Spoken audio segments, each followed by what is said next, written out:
So once we have gathered enough motion medial and lateral in the wrist capsule, then we want to start going after stretches and ranges of motion that are for flexion and extension and maybe abduction of the wrist, just depending on where your lines of tension are. So we're going to walk through a few different setups for those positions and how to isometrically train them.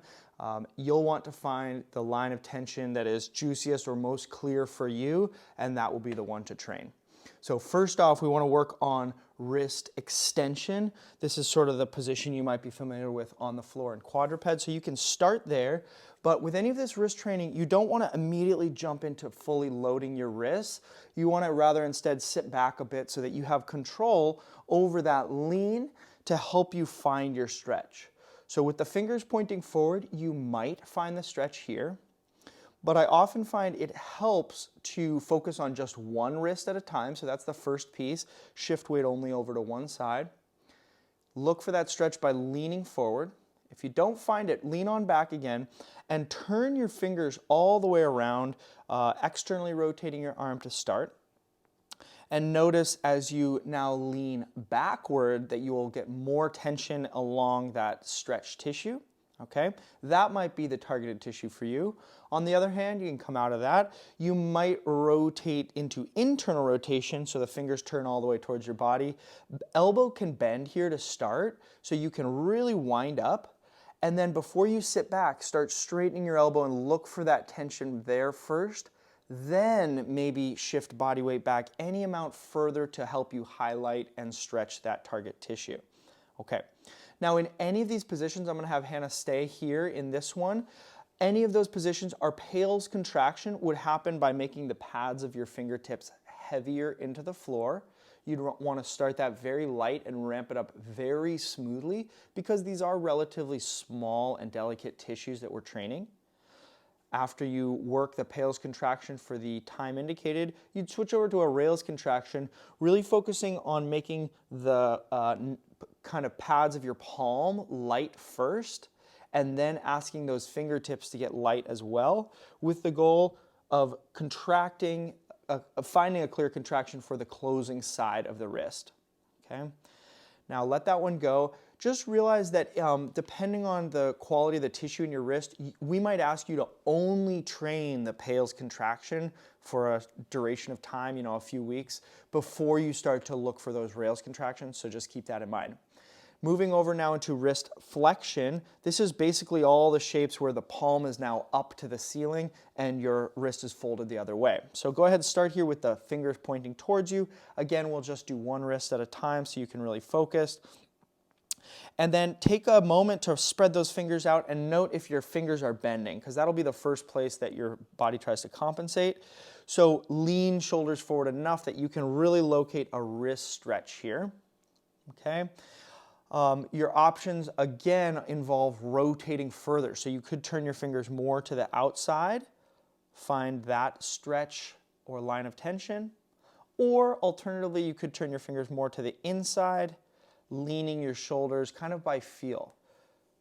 This tissue in particular is so different from person to person how it's tight, so really do take that time to locate your stretch and try to come back to that same line as you train it. Pale's contracting for wrist flexion would involve making the nail side of your finger heavy first, and then once you feel that, trying to make your knuckles heavy as well to engage more tissue in the arm.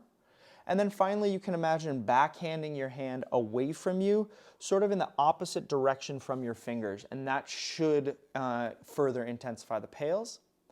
On the other hand, the rails contraction is going to involve trying to bring your palm closer to your wrist, not bending your fingers yet, but really feeling that palm to wrist connection.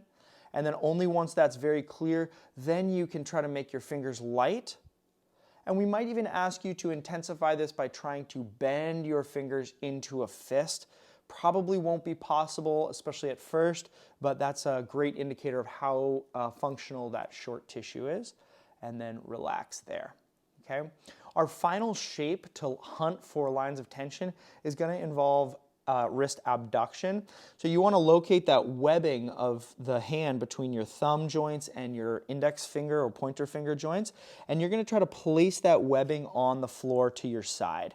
So really let your body roll forward so that you can get that side of your hand on the floor.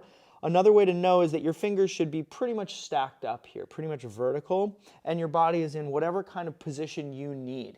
So you can really hunt here by turning your chest away, turning your chest toward it, and you'll look for lines of tension or stretch along that medial side of your wrist.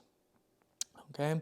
Once you locate that juicy stretch, further fine-tune by twisting the elbow joint just a little bit, and then fix on one point and begin your Pale's contraction by making those fingers, not the thumb so much as the fingers, heavier into the floor. Good. And then once you get a real clear connection with the floor, you could imagine swiping your hand through the floor to engage that line of tension all the way up into your arm, shoulder, and chest. Okay. Then alternatively, the rails contraction would involve trying to like pinch that outside of your wrist, almost if my finger was there, you're aiming directly to contract right there, and then spreading that contraction out as if you're trying to lift your fingers away from the floor and bring them towards your forearm. So you're not letting your body drop to lift your fingers, but you're actually bringing your body and your fingers towards each other. That would be a rails contraction for roughly this tissue. All right, go ahead and let that go. This type of training can go any number of different directions in terms of setup, but those 3 setups should be a good starting place to locate the tightest lines of tension for you.